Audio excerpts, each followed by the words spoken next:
Hello everyone, Reshu Sharma knowledge hub YouTube channel पर आप सभी का स्वागत है।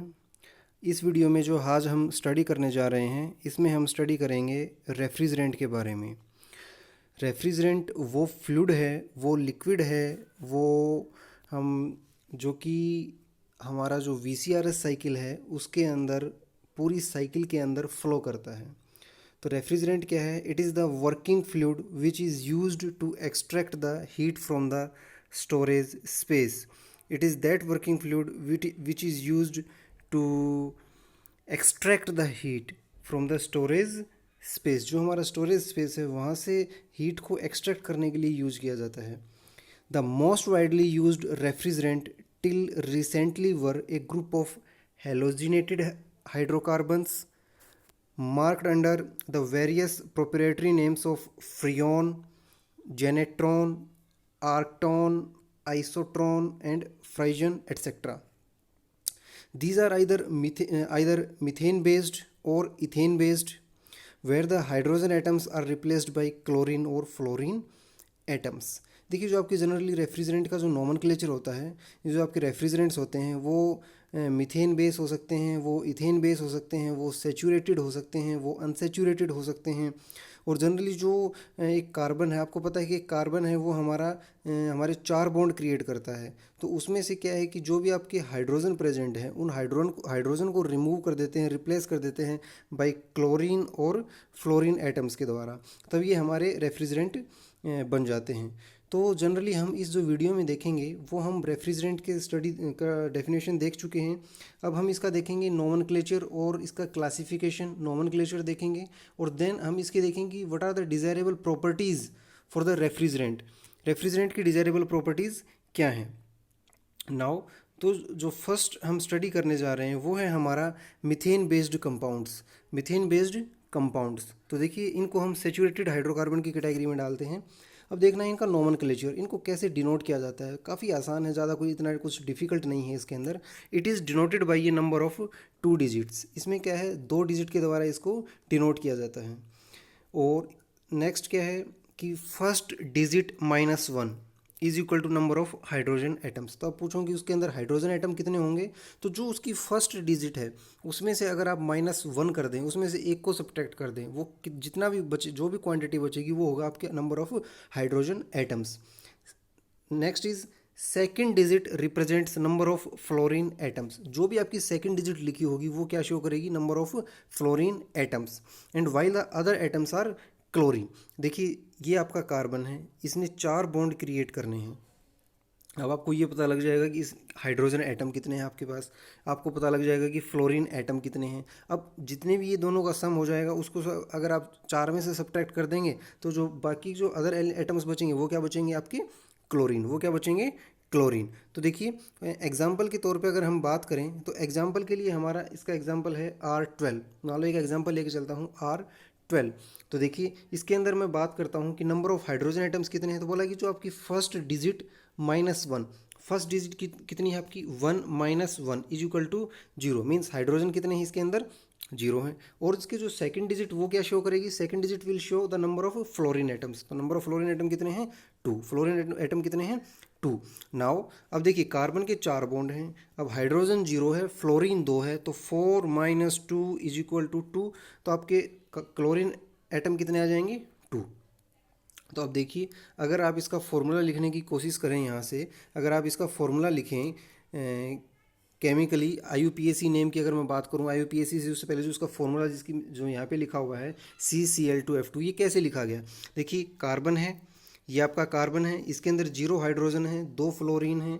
मान लो एक फ्लोरीन मैंने यहाँ पे लगा दिया है, एक फ्लोरीन यहाँ पे लगा दिया है, 2 क्लोरीन है इसके अंदर, एक क्लोरीन मेरा यहाँ पे है, एक क्लोरीन मेरा यहाँ पे है। तो यहाँ से साफ साफ पता लग रहा है इसका क्या नाम हो सकता है, क्या नाम हो जाएगा, CCl2 एंड F2। CCl2F2 इसको बोलेंगे डाईफ्लोरो मीथेन। देखिए सिंगल कार्बन एटम है तो एक सिंगल कार्बन को क्या बोलते हैं, मिथ, जो IUPAC नेम के अंदर यूज करते हैं। और जो 2 कार्बन के लिए क्या यूज करते हैं हम, इथ, मीन्स मीथेन, इथेन। तो वो यहीं से नाम आए हैं हमारे बेसिक। ये हमारा केमिस्ट्री का थोड़ा सा लॉजिक है यहाँ पे।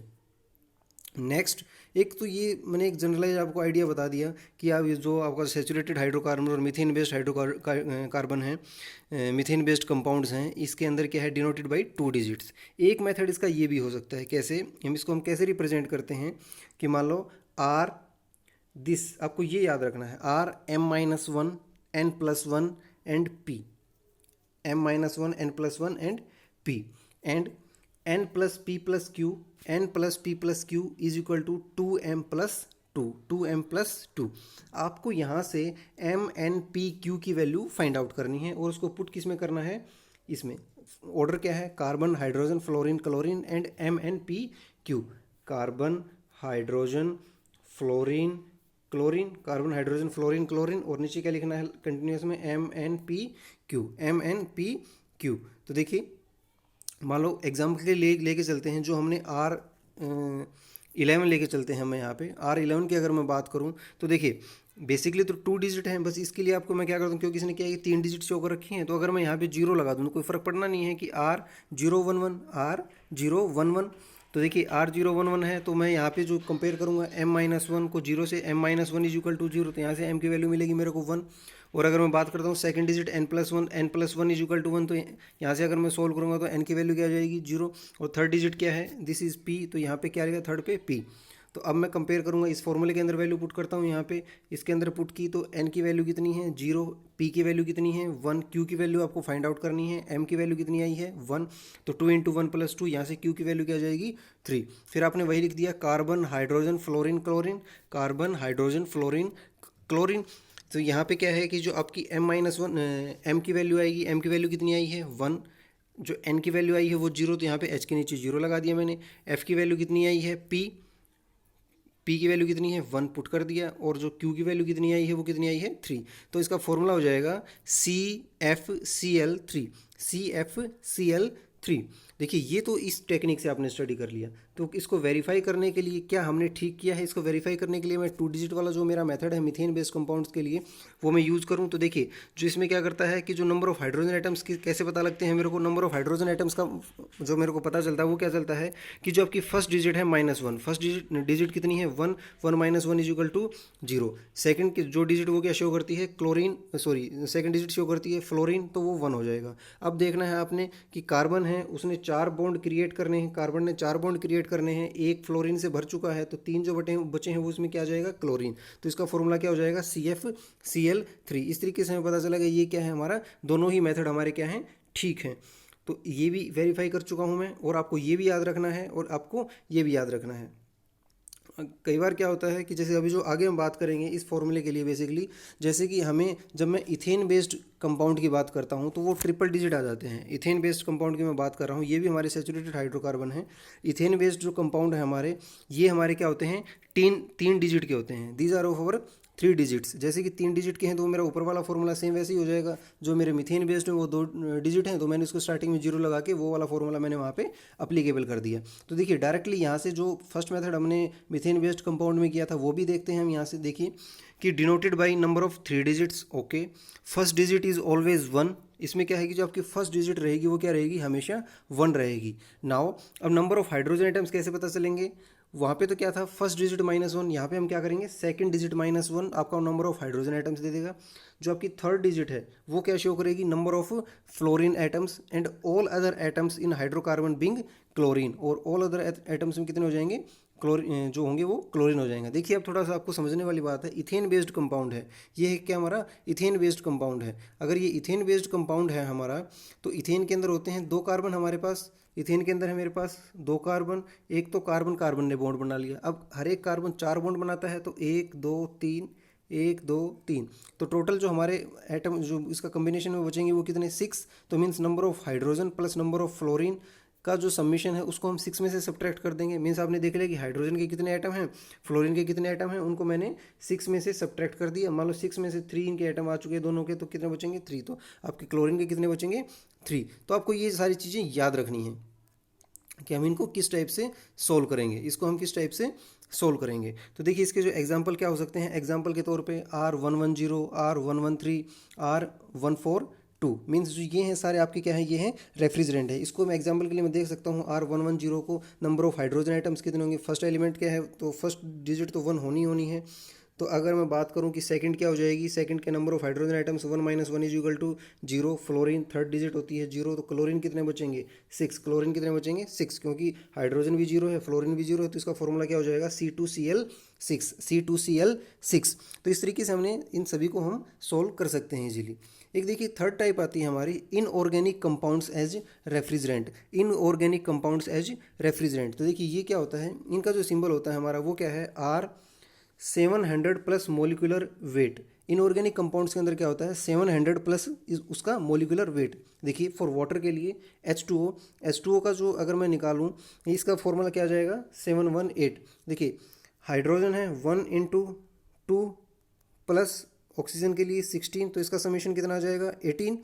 तो याद ऐड क्या करना है 700 प्लस मोलिकुलर वेट, 700 प्लस 18 कितना आ जाएगा 718। तो इसका फॉर्मूला क्या लिख दूंगा मैं वाटर के लिए, वाटर एज ए रेफ्रिजरेंट अगर इसका फॉर्मूला लिखना है तो क्या लिखा जाएगा R718। ऐसे ही अगर मैं बात करता हूँ CO2 के लिए ऑक्सीजन 16 × 2 32 प्लस कार्बन 12 44, तो 700 plus 44 is equal to 744।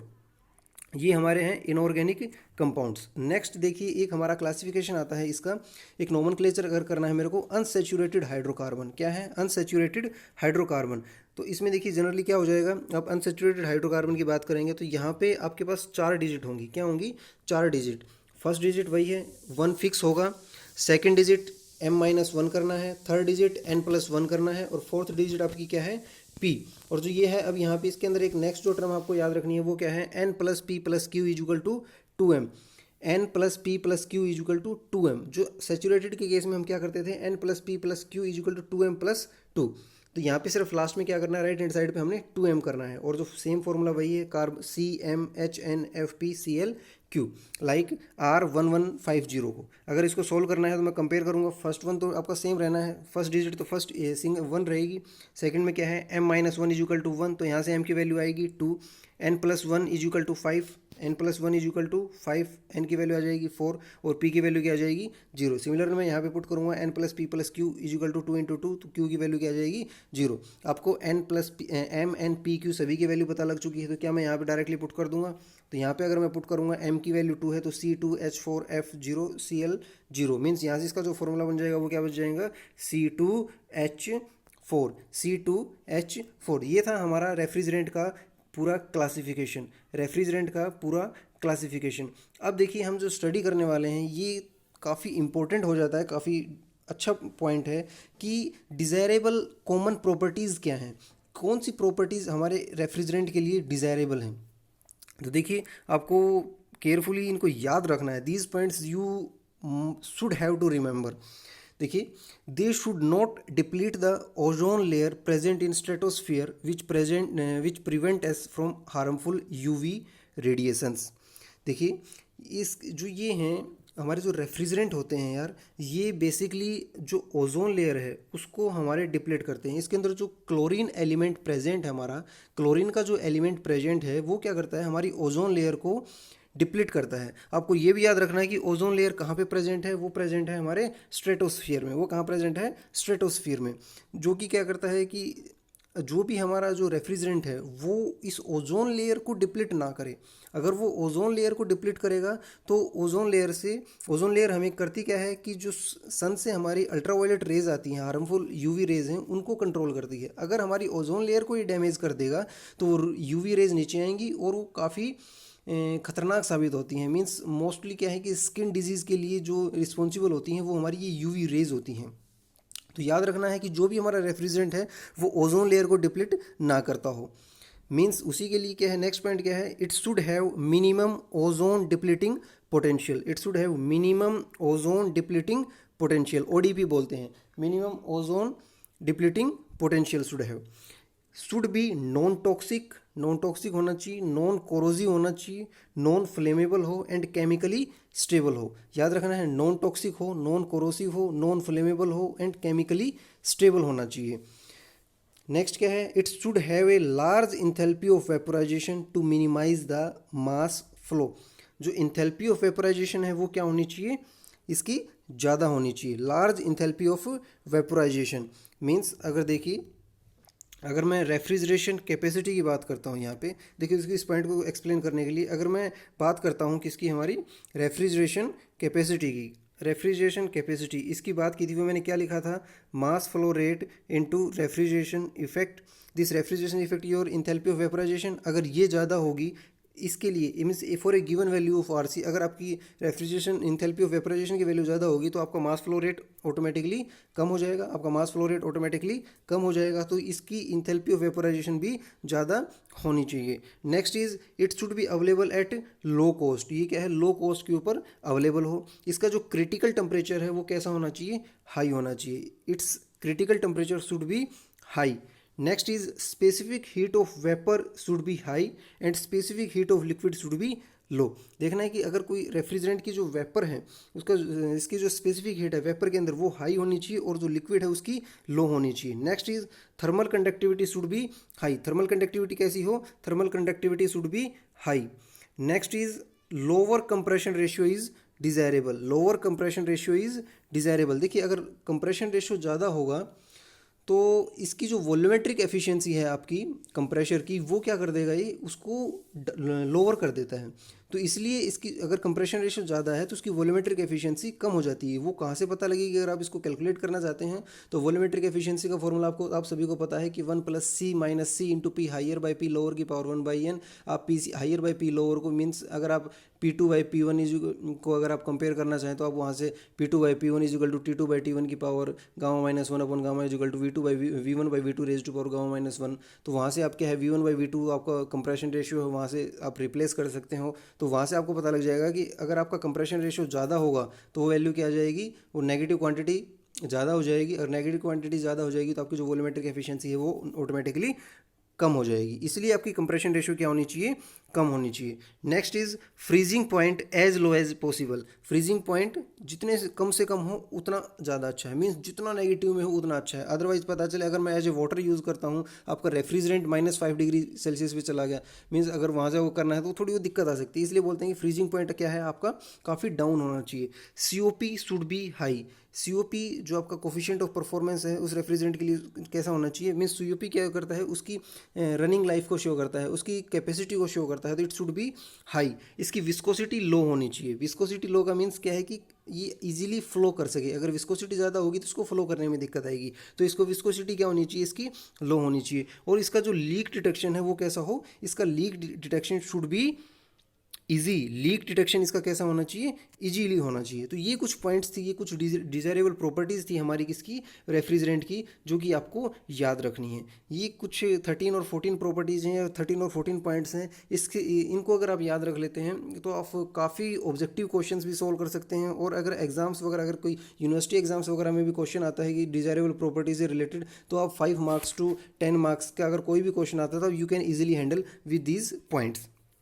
Next है कि कुछ रेफ्रिजरेंट के अंदर एक इंपॉर्टेंट पॉइंट मैं आपको एक्सप्लेन करना चाहता हूँ कि द क्लोरीन फ्री R134A आपका रेफ्रिजरेंट है, क्लोरीन फ्री है ये R134A, A recent finding is presently replacing R12 the most widely used refrigerant, the most widely used refrigerant partially in domestic refrigerators and freezers and automotive air conditioners. Means आज के time पे अगर आप recently अगर कोई बात करते हैं तो कौन सा यूज़ कर रहे हो आप, R134A।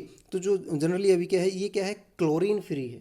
क्या है, क्लोरीन फ्री है। ये इसकी सबसे अच्छी और ख़ास बात है कि ये क्लोरीन फ्री है। इसी की वजह से, यही रीज़न है कि इसका क्लोरीन फ्री होने की वजह से ये है क्या कि ओजोन जो इसका डिप्लीटिंग पोटेंशियल है वो क्या है, काफ़ी कम है। तो ये था हमारा रेफ्रिजरेंट का एक ओवरव्यू, एक अच्छे से हमने इसको क्या है, इनका नोमेनक्लेचर देखा है। अगर मैं बात करता हूँ, आप लोग इसको ट्राई कर सकते हो, R134 को इसका नोमेनक्लेचर लिखने की कोशिश कर सकते हो आप इथेन बेस्ड कंपाउंड के हिसाब से।